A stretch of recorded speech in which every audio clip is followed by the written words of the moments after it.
plea. You'll look at me or whoever asks you a question. We edit it for the most part. I don't think anyone's live. I think we're taking it live. Okay, Tyler's taking it live in the back. Okay. The first question's the easiest. Just say your name so we can get mic levels real quick. I'm Brian Steele, B-R-I-A-N-S-T-E-E-L. And I'm Keith Adams, Keithadams. And talk us through the decision to do a plea and...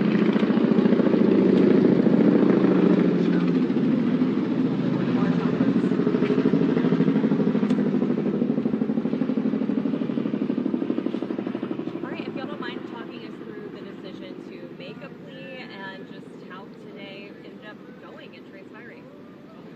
Well, this was excruciating because hopefully, in our collective opinion, Jeffrey would have been found not guilty of everything. So this is very painful. But that's another 3 months or so in custody. And he wants to go home to his family. And negotiations totally broke down with the district attorney's office. Horribly broke down.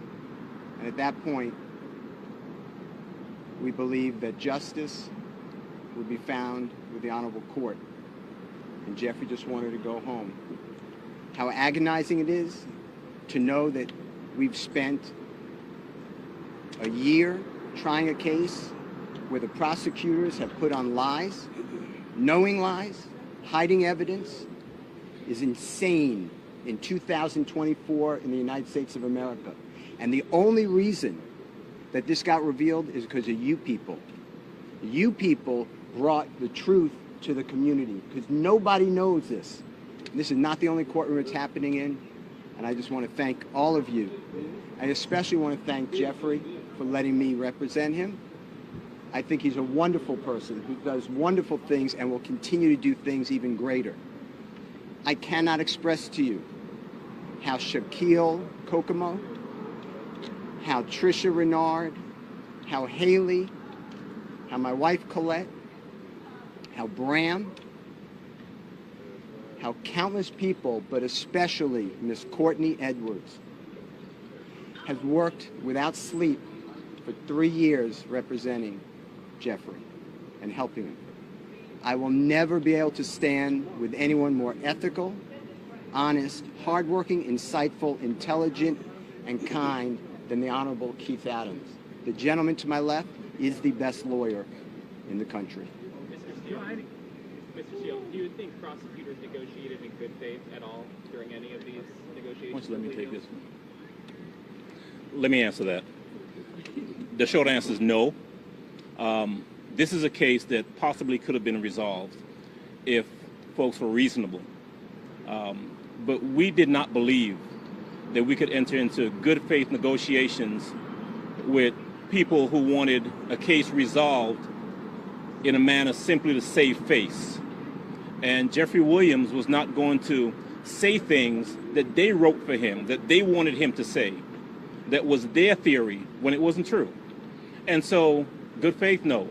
I don't believe we were ever really negotiating in good faith.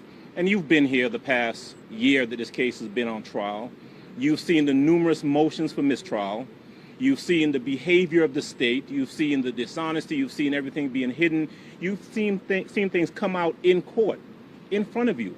And so you know what kind of prosecution we were dealing with, and that's okay. You know, Mr. Steele and I have fought through this the past 2.5 years. And as he said, we ultimately decided we were going to put our faith in the court as opposed to the folks on the other side of the aisle. And, you know, the best thing out of all of this is that Jeffrey Williams, in a very short period of time, will be home. And that's all we've wanted from May 9th, when they went and picked him up and have held him in jail without a bond for the past 2.5 years. He'll be home shortly.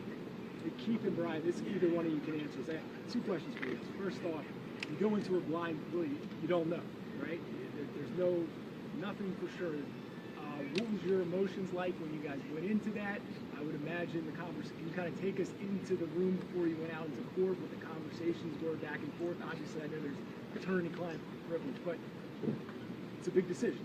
Well, I didn't want to give up the jury trial, but that was the decision made, and once that decision was made, we were just thankful that there are people like the Honorable Judge Whitaker who understands what a trial is like and what it should be like. And I cannot thank the Honorable Court for being here and coming in. She is not our first judge, but she's the first time we received justice. Mr. Adams, this is your second high-profile RICO case here in Fulton County. Do you think that maybe the prosecutor's office is abusing that statute? And what are your opinions of RICO generally? I have, for the 30-some-odd years that I've practiced law, always believed that if you, as a prosecutor, think that someone has committed a crime, you charge them with the crime, you put it in front of a jury, and then you do it fairly and let the chips fall where they may. The courtroom is not the place to get adventurous, to get inventive, to think, well, we don't have evidence on him for any of these incidents, but maybe, if just maybe, we tie him up in a RICO and put him with people who may have committed crimes, we can get him that way. That's an abuse. And so, yes, for some strange reason, the Fulton County DA's office seems to be in love with RICO, and my honest opinion is that they're in love with it because it makes it easier for them to try and convict people that they otherwise could not convict. And that's what was happening here. We're fighting a mountain, reams of evidence, most of which didn't have anything to do with us. And so, is it an abuse? I think it is. There are better ways to, and I used to be a prosecutor, right? And I can tell you that there are better ways to prosecute cases than the way this case was prosecuted. You guys obviously rejected initially what the state was going to offer. Is there some details you can give us? Because it sounds like from what you guys decided in court, I mean, it's still pretty stringent. There's a lot of different details, but what was the state asking for that you guys rejected? I'm not going to get into plea negotiations because they are privileged under statute, but it was outrageous. They would let him out of custody, but they would have a tether around him so tight that it's unconscionable. And how are y'all feeling about what the sentencing is, especially with not being able to be in Metro Atlanta except for specific parameters, and how is Mr. Williams feeling about that decision? You know, we're okay with the sentence. There comes a time in any case, if a person is sentenced, that we're out of the courtroom, and now what happens to that person is entirely up to them.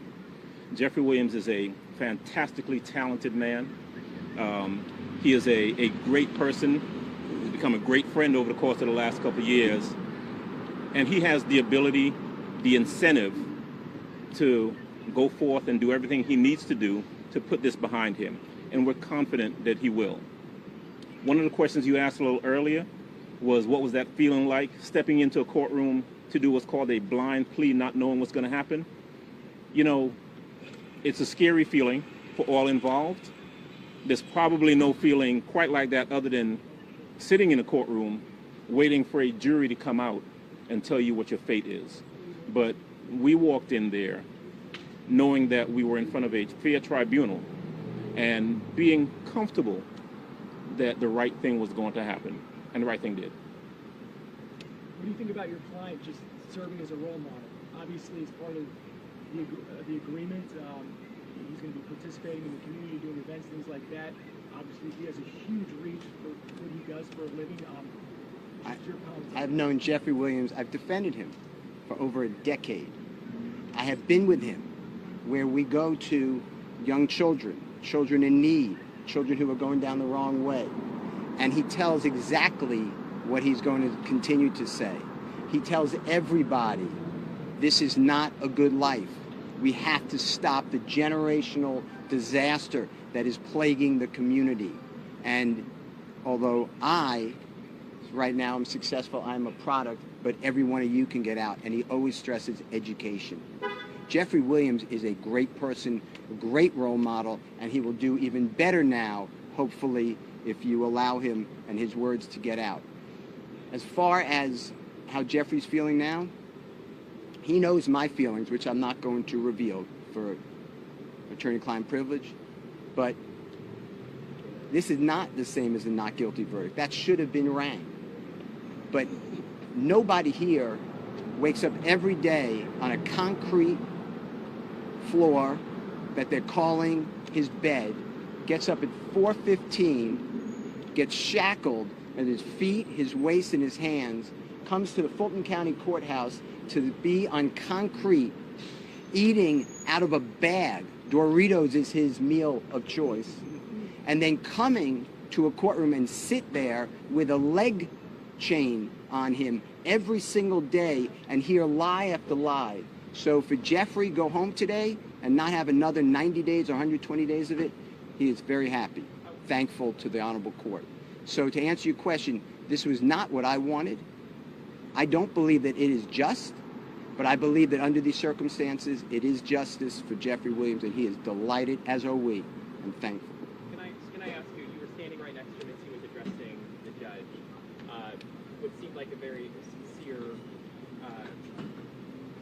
apology to her, or apology to the court and what happened, what has gone on. How did you feel standing next to him, knowing him for the last decade as a attorney for him, about what he was saying and what he was telling the judge? Jeffrey Williams is being truthful. That is his heartfelt feelings. He feels so bad for the loss of life, and he feels bad that people are taking his music or his social postings and making it into violence. That is all promotion. That is not a symbol of go hurt somebody. So I hope I've answered your question directly, but how I felt, I've heard that from Jeffrey over and over again. You called out a lot of challenges in this trial based on the prosecution's points. Do you have any message to, the co-counsel that for now is still on trial, or what's left of this? Oh my God, they are phenomenal lawyers, and I'm confident if you keep going, which I assume you will see some great lawyering. They don't need my help. And the truth is, they've been there with us for the past 2.5 years. They're aware of what they're up against. They are totally capable of handling it. And I presume we'll step in from time to time because, in this fight in the past 2.5 years, we've been together. So we needed something, they've been there to assist. And if they need something, we're happy to step right back in and assist. But they're great lawyers. Max Shard, Doug Weinstein, those gentlemen are in great hands. They'll be fine. I will say this. I think it is wrong, and it needs to be fixed, that an innocent man is arrested on May 9th of 2022, is denied bond, and has to plead guilty and nolo to get freedom after 2.5 years in custody.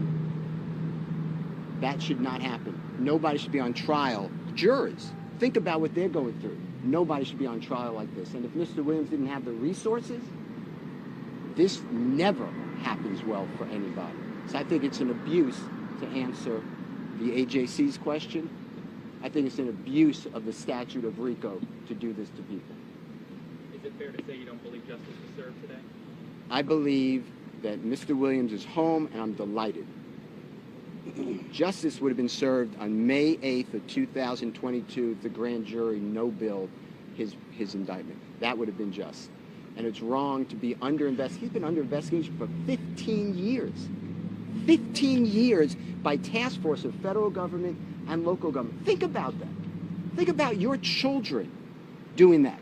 And that's okay. If it's okay with you all, then we should really start moving to another country. I want to thank everybody so much for everything you do. I cannot thank you all, because without you guys, this just keeps rolling in injustice. It's got to end. The criminal justice system, the presumption of innocence, the Brady rules, the ethical rules, they have to survive. Otherwise, we all are victims of this. Anyone can sit in that seat next to Keith Adams. Thank you all so much. And no one sees it unless you guys do what you do.